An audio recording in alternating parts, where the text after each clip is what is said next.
Welcome back, everybody. It's your friend Danny here again. It's been a while, but I'd like to bring you a nice new interview with the great John Brestan. He's well known for his work on Aqua Teen Hunger Force and the great 12-ounce mouse from Adult Swim. John? Well known.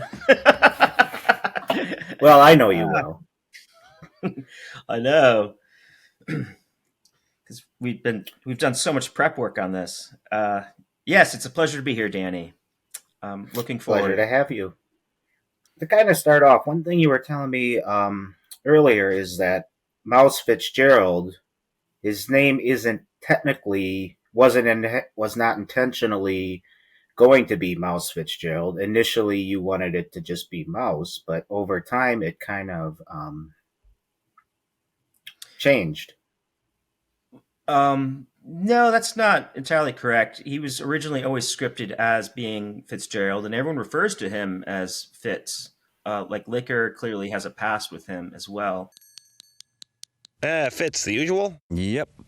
But just over time, it just felt weird. It's like Moltar's wife being named Linda on Space Ghost. It was like an idea that someone had, and then they tried it on, and it just didn't work. So it kind of got phased out because, like, I don't think like Mouse's wife will call him Fitz, honey. Hey, honey, Fitz, come to bed.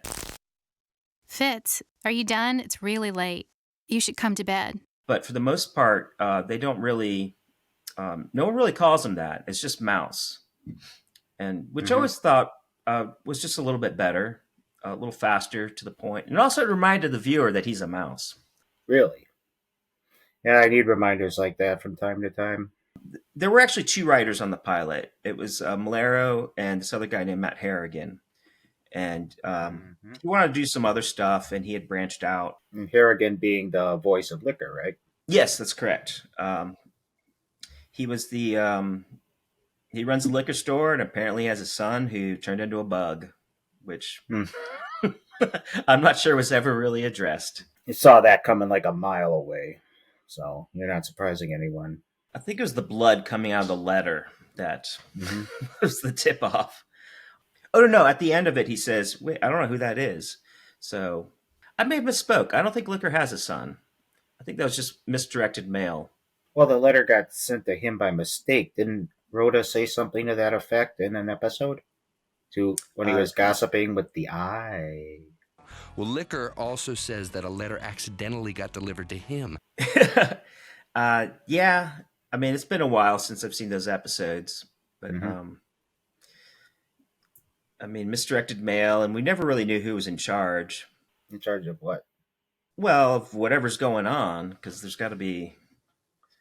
We're simple Americans. We need a villain, someone to root against. But I mean, that wasn't really explicitly stated or figured out until much later. Initially, when you were writing the show, you weren't sure.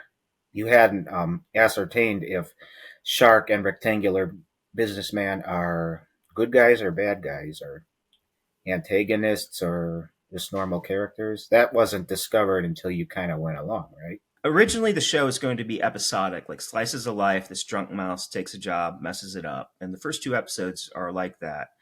And then in the third episode, when Malero was he, well, anyway, so Malero just had the inspiration to create like a la The Prisoner from the mid 1960s with Patrick McGoohan. He realized this would actually be more fun if Mouse was a spy trapped in this world, which is actually how the first episode of The Prisoner begins.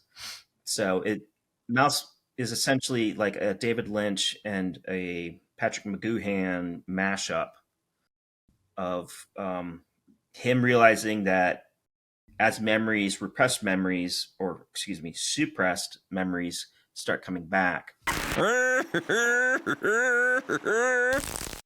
which is how we fell into like a serialized format. Did that answer your question? Like, what was the question? Well, I asked if you knew right off the bat that antagonists were antagonists and protagonists were I don't think anyone knew that Shark and RBM were bad guys. Hmm. Definitely, I mean, the Clock turned out to be one of the worst bad guys, but Clock wasn't even in the script. Clock wasn't even in the script. Not in the first episode. Clock was not like he wasn't even a screen direction. So the clock's existence, the ticking clock sliding down the wall, was not a plot point worthy of being inside the script. There was no clock. The episode was short. Um, Malero writes them a bit short because he knows that he wants long, awkward, David Lynch esque style pauses and things, and panning away and panning to the right and stuff like that, and reaction shots. And the first scene I ever cut was in Shark's office. So I knew I had like 40 seconds extra that I had to somehow fill. And Mm-hmm. then so to me, having like, well, I have a two shot and I have a close up of mouse and I have a close up of shark. How am I going to make this expand and just really underline the fact that time is passing uncomfortably as these two strangers are just kind of staring at each other and looking away? So my brilliant idea was to just draw a clock in the background, and I just grabbed like a I think it was a ticket taker sound effect, and I just took off the sound and I just looped it, and then I just laid that underneath the background as like an ambient tone in Shark's office, so that whenever we cut away to anything, there was this constant tick, just to fill up the space and remind the viewer that a lot of time's passing and nothing's really happening, and this is very, very awkward. Have a seat. I will, because that's something I can do. Do something.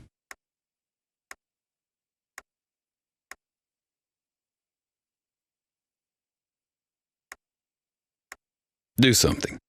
And then I show that to Malero, and he thought, "That's awesome. You know what you should do is you should have the clock slide down the wall and start like stalking Mouse, so Mouse can like look up and be nervous and look down. He's like, oh, wait, I'm talking to this guy, but there's this clock." It's like, oh. So he just kept having all these. Uh, he just started injecting character into just something I drew very quickly into the background. And then, I mean, from there, the clock just started developing like powers. He'd like teleport. He had knockout gas, which was actually kind of from The Prisoner as well, because there was a balloon that followed people around and would gas people. But yeah, that's how the clock came about, because we just, I just needed a plot, not a plot device, a stylistic technique to just Accentuate the make scene. things, yes, just make everything as awkward as possible. The idea to make him sentient was definitely not on your mind, is what you're saying. No, he was just like a little accent piece that existed in like in the audio mix just to create like a unnerving bit of suspense. And then Malero thought it was just so cool that he uh, became a character in his own right, and eventually it's revealed that he's the main bad guy, like somehow. But I mean, that was never in the script at all. It was just Shark and Mouse. That's very smart. That's the kind of take something so. Yes, we're smart people. Well, you Thank you. are. I mean, the show's a hit. Well, I don't know if you call it a Okay. hit. We love it. Fans love it. 20 years My later, we love it. parents my parents give it two thumbs up. They don't know what it's about, but That's sweet. I mean, how many shows have their own holiday, really? Zoo Day. Z Day. So, do you know how the fandom kind of came to create this holiday? Like how it? I mean, like how did it kind of start? February 22nd. How? I mean, that's just the time on the clock. And then there was that scene when the producer man comes in. He's like, "I made T-shirts. You and me, we go to the zoo." And then the close-up just says Zoo Day, and our fans just decided to combine the two, I guess. That's fine. I mean, how do you react to something like that? As one of the producers in charge, you created this well, you didn't, not even a character. You created this background piece without a second thought. As you told me, 222 has no significance. You just kind of, and the tie was 222. How do you react as a producer doing this to see that that fans ran with this and created a holiday? I mean, it's insanely flattering. Um, I don't I don't know if they're still doing it. Oh, they're I still doing it. participated. Well, that's good to Your know. fans are never going to stop doing that. Until they're dead. Now, then their children will do that. It's never going to end. I don't know about that, No, I do. but yeah, I mean, it's great. I hope they never stop, and maybe someday we'll make more content.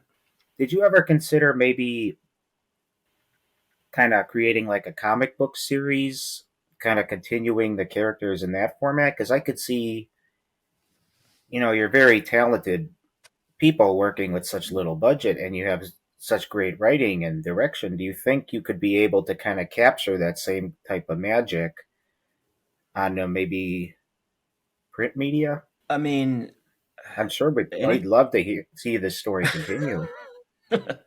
So would I. So would I. I don't think I'd be involved in it because I'm not a comic book artist. Well, I mean, the thing about translating Mouse into a comic book is there's going to be some legal issues because I'm pretty sure Warner Brothers Discovery still owns it. Stylistically, I don't know how you could recreate the pregnant pauses and the awkward beats where Hmm. people like will say something insane and then everyone just kind of like looks around like, what the? 'Cause I don't know how you would do that in a comic book form. Because like when I read a comic book, I just go straight through. Like I read all the dialogue, then admire the art. But like, would you just have like an empty thought bubble, and then ask the reader to count to three before they read the next thought bubble?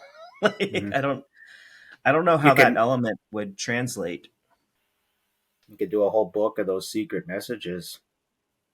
Be something. They weren't that secret. I think all we did was write it backwards most Mhm. of the time. Mhm. Those weren't brain teasers. So, how on earth is a store that only sells harmonicas sustainable? Answer me, John. Well, as we revealed in episode 20, it was all a simulation to extract secrets from Mouse. And I Mhm. suspect the architect was so lazy, they didn't create a world economy that made sense with a system of nation states and tariffs and trade Mhm. agreements. Uh, but actually, that kind of reminds me of something interesting because, like, What's that? well, just the idea that, like what if the people in the simulation had to pay licensing rights and they couldn't afford it, so that's why there's no product placement, that's why there's no brand names, that's why there's no pop culture references, that's why they this entire world just takes place in this insane city, cardboard city, populated by like maybe 8 people. Around episode 3, I kind of noticed that we were never using pop culture references, and there was an opportunity to use one. Rooster had a line about, uh, now where's that Grey Poupon at? Because it's at the very end of his song. Well, anyway, um, I used the generic one. It's like, Where's that mustard at? and then I was telling Matt, it's like, we should stick with this. This is special. Like we're creating comedy without using the crutch of pop culture, because like everyone else was always like all the other Adult Swim shows were like pop culture referencing machines, and Mouse to me was so unique in that we never talked about the real world. Now I will admit, because I'm not a music guy, some pop culture references did work their way in. Like I think Peanut Cop at one point starts singing like a Zeppelin song or something. I think he goes like "Fooling, fooling around," but I'm not a music guy, so I didn't catch it in time. Yeah. Anyway, so like my head canon for why that is the architects of the simulation they're all trapped in couldn't afford the licensing fees.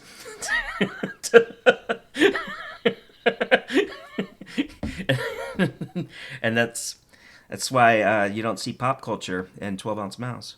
So one of the major parts of 12 ounces lore and its appeal to so many is its very simplistic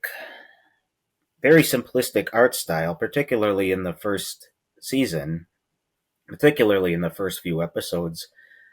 Did you ever have like character designs that were actually like really sweet, really good and awesome that you would have liked to have incorporated into those earlier episodes, and you had to maybe perhaps reject them because it just doesn't fit the style? Character designs, not really. We did have a production assistant, Tom Nicoletti, who had attended art school, so he was already he was already a god amongst us, and he would complain about. I mean, jokingly complain, but he would comment that like how hard it was to work on the show to match the existing aesthetic because he'd have to forget everything he learned and probably have a couple beers and do it later at home because because he was too good. I'm sure he was kidding, but I'd asked him to like animate like the clock runs into this bank of monitors, and Oh he'd make yeah. that thunking noise, and then like there's a sword that smiles at him right after he hits, and uh, Tom had drawn that. He's just drawn like 5 frames of it, and he told me he had to start over and over and over again because it was just he couldn't stop being good, Mhm. which which I felt a little bit insulted by. But What did you say about an artistic blueprint, or what did you say a style guide? I mean, yeah, we didn't really have a style guide. I mean, we just used whatever was available to us. I mean, like that first season, Malero did a bunch of the backgrounds, and you could tell which were his because he would draw with confidence these broad strokes that would like fill the frame. Like wrote his bars, 3 lines, and then that little circle, and then like I did Shark's office, and like if you push in close on his desk, like because I draw like really tiny and like a very cramped scribbly thing, and there's a lot of mistakes in there. But like stylistically, and then like when Nick and Katanawat started working with us, like he did the music plan at like the record store, and he drew everything directly into Photoshop and just had modified brush tips that kind of look like pencil. Artistically, we're all over the place, especially season 2 because we So just there had was like outside. okay. If I go like this, because I have a habit, even in my normal life, I have a habit of kind of cutting people off. I kind of catch myself as I'm doing it. I'm getting better at it. I'm trying, Okay. but sometimes I still have that habit. So if you hear me starting to talk over you, that means just ignore what I'm saying, and it will obviously be focusing on you for that. But the spinning means I'm sorry. Go ahead. Okay. So there was like no template or style rules that all the characters had to kind of conform to. Well, the characters were coming from one guy, Todd Renner over at Radical Axis. He would get the scan of the character. Like Malera would draw it. Sometimes he drew it on the back of a script, and we'd scan it in and we'd send it out there. You're referring to Rhoda, right? Yes, yes, Rhoda. Malera just had the idea for the character, and he scanned it on top of, I think it was like page 2 of episode 2, Perfect Hair Forever.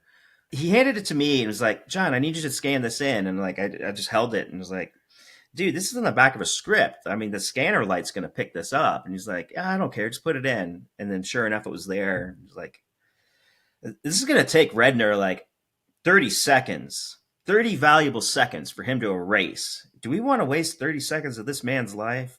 And he's like, no. I wanted to make it worse. I like it. I like how it looks. It's like, okay. And we sent it to Redner, and Redner was like, hey, you can see the script, right? And he's like, yeah, we want you to make it worse. He's like, well, that's not really how I think, but send me the script separate, and then I'll I'll design all the characters. And um, so he made everything perfect, and then he like intentionally made it look like crappier again because we really wanted to send the impression that we were stupid and incompetent, but we're not. So what you're saying is the fact that Rhoda is a perfect Here Forever script, it was initially an accident you didn't think twice about. But then when you saw that the writing bled through on Rhoda, you actually liked it, and then you actively went out of your way to make it look even worse, so to speak. You went out of your way to make it blatantly obvious, like, yes, this is a perfect Here Forever script, so that there would be no confusion or any ambiguity in the viewer's mind. We made sure that they could read it. I mean, it's flipped because it's the back of the script. But yeah, I mean, we cleaned it up so it's more legible and people could identify the show. Was the producer man based off of somebody like a real producer in real life, or I don't know. I tend to think not, but a lot of these characters, or at least a lot of these voices, did not. They were voiced by non-professional actors, so a lot of their personality invariably made it into the character. Because like the girl with the green sweater, Melissa Warnberg. I mean, she actually kind of sounds like that. She talks real fast and gets animated and like. Well, definitely not the eyeball. That's exaggerated. But I mean, Shark kind of sounds like Adam Reed, just turned down a notch, and like the Peanut Cop. I mean, that Weinfeld isn't like that in real life, but like part of him is a little bit, and we asked him to just turn that all the way up to 11. So, Producer Man is voiced by Matt Thompson of 7030 fame, and he's like C-Lap, Frisky Dingo? yeah, they do good stuff. I would imagine that Producer Man is kind of what Thompson is a little bit like. I mean, I'm sure Malera just said, "Hey, give me a big, confident, loud guy, because you're a confident, loud guy." I mean, that's how I imagine the conversation and the direction went. Why do his arms kind of look like fireworks? Kind of like dynamite? That's just what Malero drew, man. Another thing I wanted to ask you specifically about was an interview you did with the Great Corn Dog Central fan site years ago, where you briefly mentioned that there was actually a lost pilot for 12 Ounce Mouse that you unfortunately were not able to save. And I was wondering if you could maybe give us any information about that. Tell us what this would have been. Do you have any scripts or any artifacts or audio or anything like that? Ah, man, I wish I used a different phrase when I did that interview. All right, so I mean, it wasn't like a lost pilot per se. It was just most shows will go through a large number of rewrites before production starts. Like Aqua Teen had 25 drafts. Episode 2, Leprechaupolis had like 18 drafts. But Mouse was kind of unique because we had so little oversight. So they get written, then they get recorded, no rewrites. But except for the pilot, there was one rewrite that Matt wanted to do. He wasn't told to. So in my mind, I feel like that was kind of a lost pilot because we never do two versions. It's like it's unheard of, and I don't think we've ever made two versions. Well, that's not true. Spider-Man is two versions, um, but yeah, we just had we made the radio play. We used all the voices from people around the hallway. And when me and Matt were reviewing it, we both kind of came to the same conclusion. It's like, well, this is good, but some of it's not great because like it's non-professional VO talent, um, and we felt like we could execute it better later. So two characters were cut from the show. Could you give us any further information about these characters? Sure. Well, one of them was a valet. Like the jet taxi comes crashing in, crushing a car, and then a valet comes out Sir. Excuse me, sir. You can't park here. You can't park here. You can't park here. Go away. You can't park here. You can't park here. What are you thinking? And the art for the valet evolved or became Golden Joe. I mean, I know this because when I look at the old files, uh, all the characters, Golden Joe's lines were referred to as valet, and his character art is labeled valet. Even in the later scripts for the first season, he's still referred to as valet. No, I mean he became Golden Joe pretty quickly, Okay. and then Golden Joe was going to be a valet. Golden Joe's his own thing, but we use the character design of the valet for Golden Joe. The first voice, it was like a little too weird. Sir, excuse me. You can't park here. You can't park here. But those lines were given to the girl with the green sweater. In episode 2, I believe, she comes in, they're riding in a tank, and this girl comes in. You can't park that tank here. Sir? Sir? Excuse me? You can't park that tank here. Sir? You can't park that tank here. Excuse me, sir? You can't park that tank here. Excuse me, you can't park that tank here. Those were the lines that were originally given to someone else. So we just moved that scene. It's not about the taxi, it's about a tank. And we put that scene into episode 2. And then the other character that was cut was named Lou. And he was the boss of Mouse. He owned the taxi cab company. And Mouse would show up, and then he would get yelled at. You're out of control, this town. You're never going to be anything in this town. You're nothing but a 12-ounce mouse. But yes, Mouse had a boss at one point, and we cut that. Well, anyway, those two guys were so cool about their characters being cut. Like, they just didn't care. I think they were glad that they were cut from the show, because then they'd get hassled anyway. Like, for like 4 more years if we'd kept them in. It was like Keith Crawford, everyone's boss, was Lou, the owner, and Pete Smith was the valet. And the same Pete Smith who has a holiday every September. Is that when it is? Yes, Pete Smith Day. I want to say that's the anniversary of his retirement. Right. I think the guys who write the bumps just kind of were having fun with it. And so these guys were cool with having their characters cut. Gosh, I hope so, because otherwise we may have really insulted them. Hey, that's why they never spoke to me again. But yeah, I mean, they were fine with it. And I think it made the show a bit better. But because we lost those scenes, we actually had to expand the other scenes. And a fun little exercise, if you want to, is if you go back and listen to Hired, Matt Malera actually had a cold when he was doing pickups to record more dialogue to fill in that gap.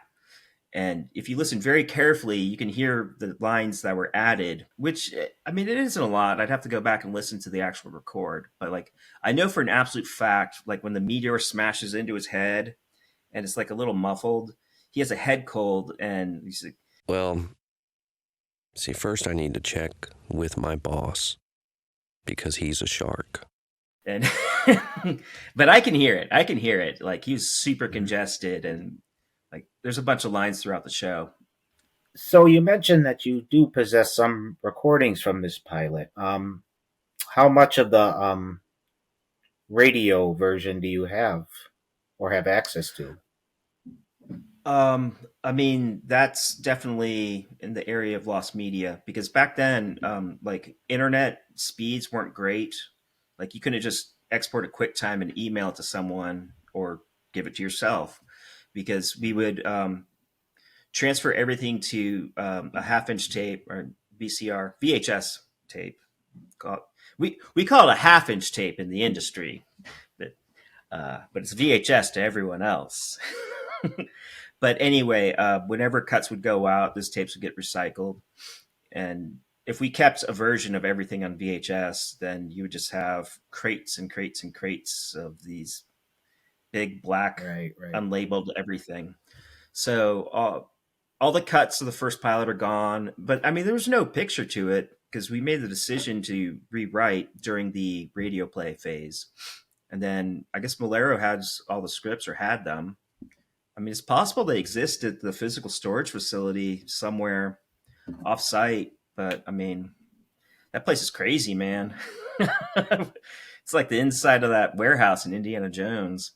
So you say it never made it past the radio play stage, but were there any like storyboards or concept art?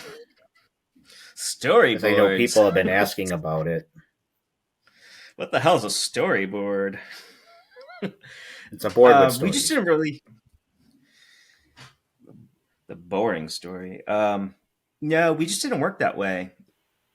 Because we had so few assets, like we didn't really need to storyboard anything. I mean, you just set up the wide shot and then the close up, and then maybe motion path it. So, I mean, storyboards basically happened in our head like half an hour before we started editing. So there's no storyboards. I don't have any scripts. I mean, it's just that audio. I mean, I guess in theory, it'd be possible to reconstruct the radio play, but it'd be a hell of a lot easier with the script. I'd love that if you could. Is it possible to obtain this script and potentially even do that one day? I mean, if Malero still has it somewhere, but I mean, Malero doesn't even remember recording the first version. I was talking to him a few months back, and I mentioned I found the audio for Lou, and he was like, "Lou, what the hell's a Lou?" He's like, "You remember Mouse's boss?" And it's like, "Nope, that didn't happen." But I know it did because I was listening to it the other day. But you say if you could find this script, it wouldn't be too hard for you to kind of piece it together and kind of remake it? I'm not going to remember which takes I picked. It would never be the same as whatever I did in the summer of 2004. You're right. In this pilot, I know you already said you reused Golden Joe, but the art for Golden Joe. But were there any other characters that were radically different in design, in comparison to how the final cut of the episode Hired turned out? No, we don't make mistakes. Never. We never go back. No, all joking aside, we were pretty happy with everything. And if there were new designs, I wouldn't be the person to know. Our character designer over at Radical Access would have been the one getting notes and told, no, try it again, try this. Like I would only get the finished product. But Todd Redner over at Radical Access would be the one interacting with Matt, hammering out a final design. Is it true that the 12-ounce mouse concept originated from an idea Matt Malero actually had for Perfect Hair Forever? Yes. He was one of the 5 or 6 writers working on that project. And I guess it was the first or second episode, probably the second episode. And he just stopped there and was like, "I got it. Let's just have this jet taxi crash through the wall, and this green mouse pops out and says, 'Who wants to get drunk?'" And then I guess the writer's room all just kind of looked at him like he was nuts. And I'm assuming he was like, "Well, I think it's funny. I'll just take that idea with me." And then a week later, he'd just been thinking about it. And he's like, I should make a show out of that. And the big draw was that the show was going to be so cheap to make that he promised to do all the designs himself. He wanted me to cut it because I was like a little bit of a compositor / editor. I knew how to stack the layers in Final Cut Pro, and I was a bit better at motion paths. And that was it. Like Redner doing designs and me and Matt for like the first 3 episodes. We hired another guy to help me out on Lip Flap on episode 3, but it was a pretty lean operation and just as fast and cheap as you can. Now, you told me he actually hired you immediately for the project, but you were the last to know. Can you tell us how that kind of worked? Oh yeah, that was a shocking twist for me. I was on the night shift and I had come in at like 5:30. I thought I was working on an Aquatine or something, and I was going in, and I ran into this guy who was on the day shift. Actually, I think he was a writer on Perfect Hair, so like he had been present for a lot of the stuff.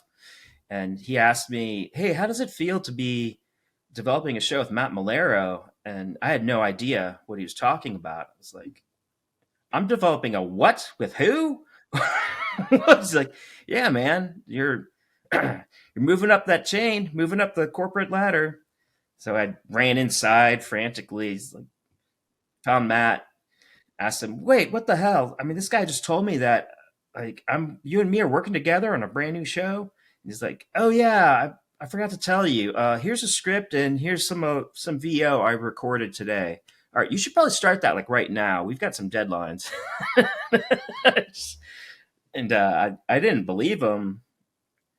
I mean, I believed him once he handed me a script with audio, but I thought I was getting pranked again because the guys had a history of pranking me a bit during the that first year I worked there when I was a PA, because we had a lot of free time. Gosh, I remember one time some fans had gotten their email and were pestering them for like T-shirts and DVDs or whatever, and they had a lot of free time, so they engaged with these fans and wrote back to them saying, "Yeah, sure, we'll help you. We'll help you out with some swag, but you have to meet us at Caribou Coffee on 10th Street and prepare to fight for your lives because I'll be because I am Jason Voorhees, the menace of Crystal Lake." And then they dressed me up like Jason, and I had like this hockey mask, and so I had a day to like get my clothes right, and then So they were sipping coffee inside, and I was outside looking like a lunatic with a hockey mask and had like a commemorative styrofoam peppermint that I was supposed to identify me. So the hockey mask wouldn't do it enough. And that was like the most awkward 10 minutes waiting for these college students to show up, because 9/11 had happened like a month earlier and the city was on edge. And this huge guy like stood next to me and lit a cigarette, and his hands were shaking like this. And like he was pretending to ignore me, but also getting as close as possible. He's like, "So this is like a fraternity thing?" Like, "Yeah, man." And I'm getting nervous because he's nervous. Like, I think I'm about to get my ass beat for acting like a weirdo in public right after 9/11. And well, anyway, he wandered off. The kids showed up. I threw a package of T-shirts or whatever at him, and then I hauled ass around the corner. And well, I wasn't there, but apparently two police cars showed up looking for me. They had some questions, but I was long gone. I was walking back to the office after ripping off all my clothes and putting them in a bag and just fast marching back to William Street. But yeah, so like for bosses who would do that, making up an idea about me developing a show with Matt seems like small potatoes as far as pranks go. But yeah, I was the last to know. So after the show originally ended in 2006, you went on to have like a brief one episode online that was Enter the Sandmouse. Was that meant to be like the final epilogue, or did you intend to continue this series, or why was it just this one webisode? The goal was to just keep telling the story. I think the assets available to us had shrunk considerably, which is well, why it was like 5 minutes and so few characters. I guess it was like a pocket universe where they were going to have their adventure and then it was going to be serialized and just kept going. But the behind the scenes reason was the website at the time was just so starved for content. There was just so little stuff for them to do. I mean, just like announcements, and then I think they had like a weather report and just clips and some games like Master Shake holding his breath in the pool. But I think the website got sticker shock when they saw we delivered it, and then they were like, "This costs how much and took how long?"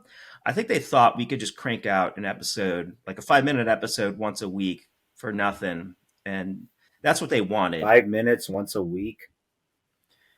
I mean, if you look at Mouse, it doesn't look too impressive. I can see how they thought that, but Mm-hmm. the truth is no. I mean, there's like a bunch of people, and it takes time, and there's sweetening, and Well, absolutely. Even if it's on a low budget, it's still a astronomical amount of work for a whole crew of people to yeah. do I mean, it together. It's not a even if the budgetary limitations, you're still working hard full time to achieve such yeah. a program, even Well, at I mean, 6 minutes it took me about 14 weeks to make an for episode the by Sand myself. Mouse. Wait, 14 weeks No, for Sand no, Mouse? Oh, no. For a basic episode, um, like episode 8, I think it was about like 14 weeks. But I mean, you cut that in half, so now you're only making like a 6-minute episode, which is what the webisode was. I mean, all right, well, that's still 7 weeks. And then I had another guy helping me on Enter the Sand Mouse. So I cut 3 minutes and he cut 3 minutes. But I mean, that's still 3.5 weeks with two guys going full time. But they wanted an episode a week and they wanted it for free. So I mean, it just wasn't going to happen. So we only made one webisode. they wanted 6 minutes every week. I think the plan was they wanted a bunch of episodes, so they'd have something new every single week. That wasn't because the streams didn't exist yet. The stream started 10 years later in like 2016, I think, with Fish Center. So you can consider this maybe like a very early precursor experiment that maybe eventually led up to the streams. Sure. I mean, they were always experimenting with stuff. Like they had like a debate, cat versus dog, and they like Mm. the cat and the dog hated each other. Oh, how But original. I think they had like employee spotlights, and they just take photos of people. There was a webcam. Like they had this guy in a chicken suit, and he lived in a tent for like a week underneath a webcam. Hockey chicken, because I was on Aqua Teen when that happened. I was cutting Dusty Gazongas, and I remember there was some dude down the hall in the middle of the night, dressed up like a chicken. Mhm. So yeah, they the website was always just doing weird stuff, and Enter the Sand Mouse was one of their failed experiments. So, John, it's been a pleasure to talk with you. May I Likewise. ask, are there any other stories or information you'd like to share or mention at this time? No, I mean, I think that covers it. As soon as I hit that stop record button, though, I bet I'll get it. Yeah, well, you can always come back I'd love to, Danny. if I'd let you back. All right, I think we did this. You can turn it All right, I'm off. stopping it. Wait, do you That's a good show. You're right. It's not a good show at all. I know I'm hungry too, but there's only a hand and a cold phone in the icebox.